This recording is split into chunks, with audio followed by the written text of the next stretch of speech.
Hi YouTuber subscribers, hope everyone is having a wonderful weekend. It's a beautiful Sunday here in Washington. It's actually a state or county fair weekend, and I don't think I'm going to make it out, which is kind of sucky.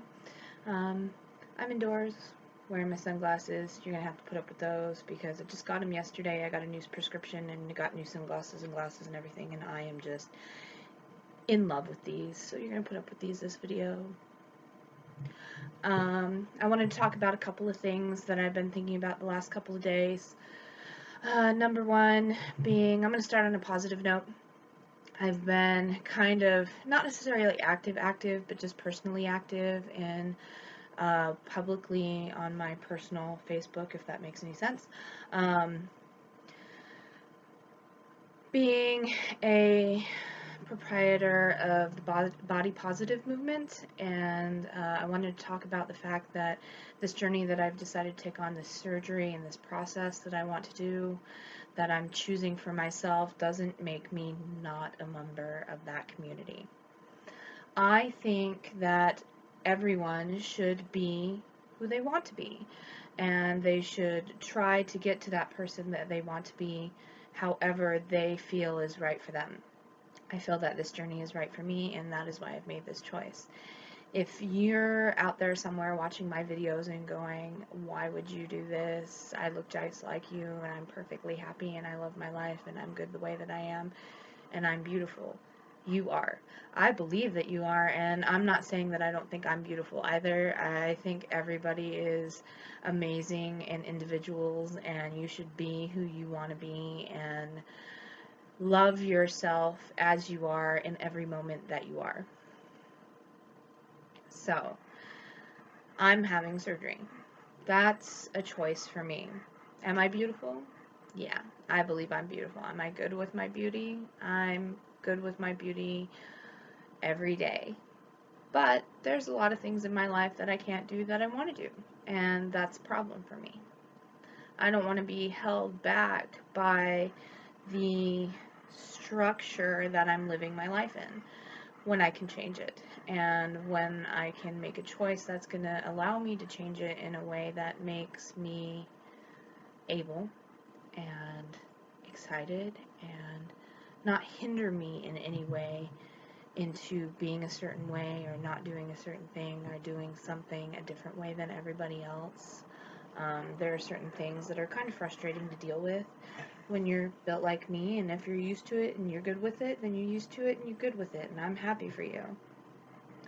I'm used to it, but I'm not good with it. Like today, I went out to lunch with some family members. There were 5 of us, so they put us in one of those giant booths, you know, those ones that curve around and it holds like 8 people or whatever.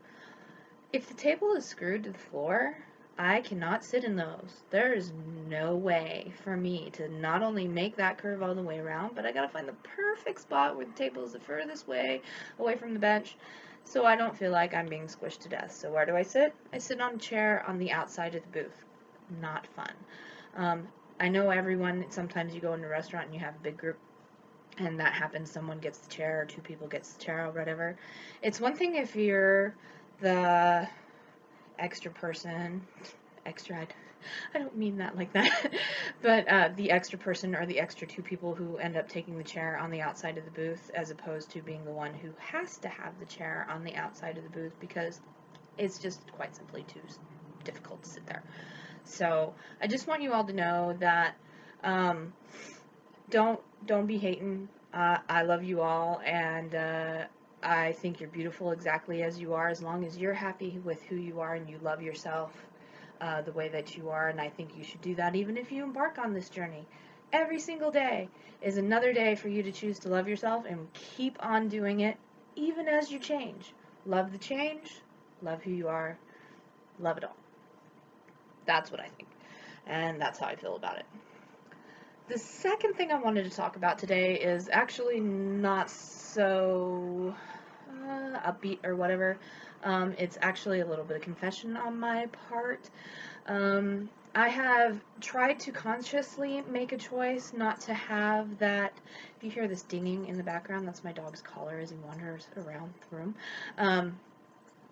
I've made a conscious effort to try and not take on this last chance mentality. This is my last chance to have this, or my last chance to have that, or, this whole, I'm never going to eat here again, so I'm going to eat here. I'm never going to eat there again, so not going to eat there.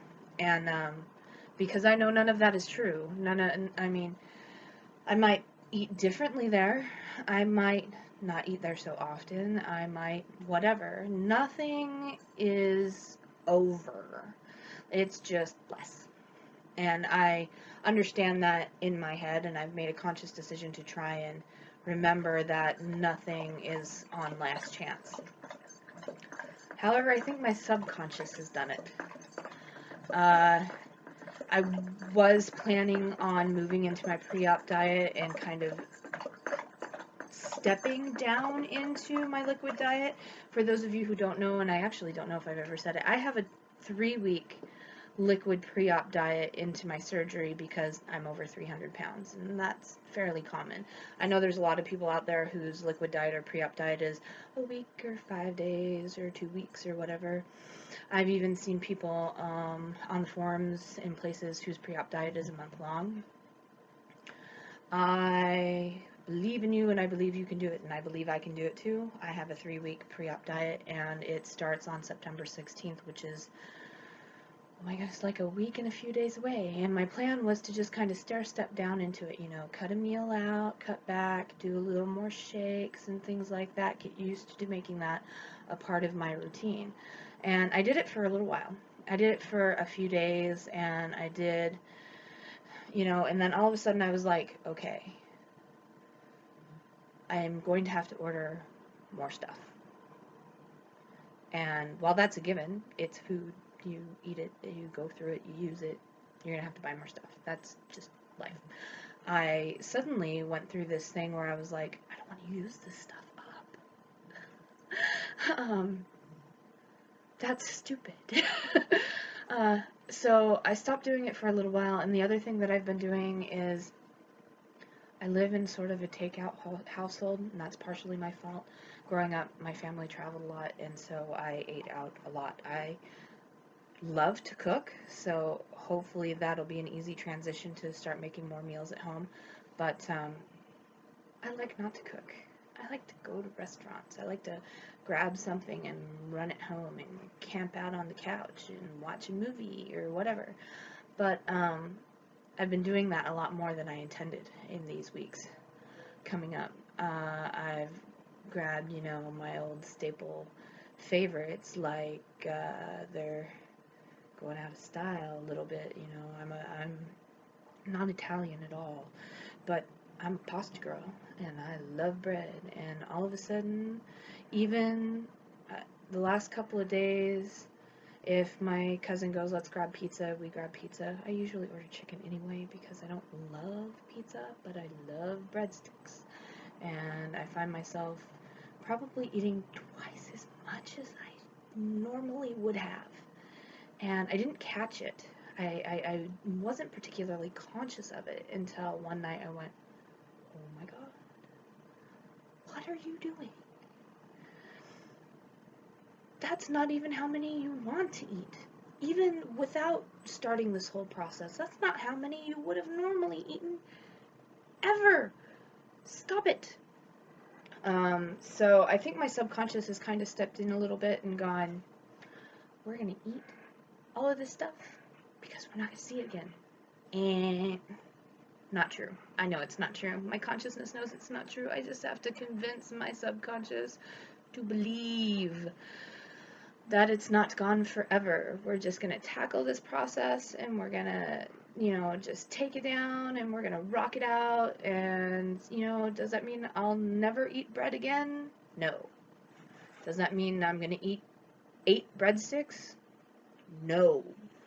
I don't want to do that anyway, and why I'm doing it is a totally different issue.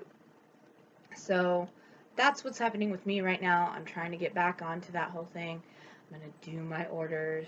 I don't know why. I used to have this mentality when I was living in Montana, and I would go buy a Cold Stone, and I'd put it in the cooler and dry ice it all the way home. the last serving of Cold Stone would sit in my fridge forever, because if I ate it, then it's gone. And for some reason, I'm feeling that way about my protein powders right now. Why? So I'm going to put in an order for more stuff. I'm discovering that some of the samples that I've ordered, some of them will be really great for like making protein fudge bars or cold things, like mixing it with milk and then throwing it in the freezer to make ice cream and things like that. But they're not really meal replacement shakes. They're like 20-25 calories. And I did drink one day without looking at it. Don't do that. Don't not look at what you're eating. Break that habit right now and look at it.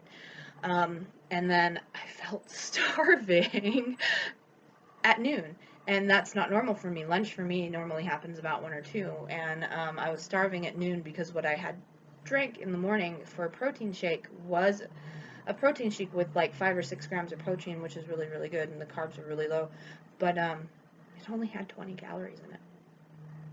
I was starving. So pay attention to what you order. Pay attention to what you've got and what you're trying and what you're using it for and what would be a good use for it. So that's my lesson to myself in the last week. And the other thing that I need to get going on is it's a week and a couple of days to my pre-op diet. So it's time to stop letting mindlessness run my diet and control what I'm doing, and just be more aware of what I'm doing. And believe me, I am aware that that is really important. So that's my spiel for the day. Love yourself every day, and if you're starting to go through this journey and if you're just looking to see how people do with it, I'm here. And have a beautiful Sunday evening, afternoon here right now, and make every day as good as you wish it to be.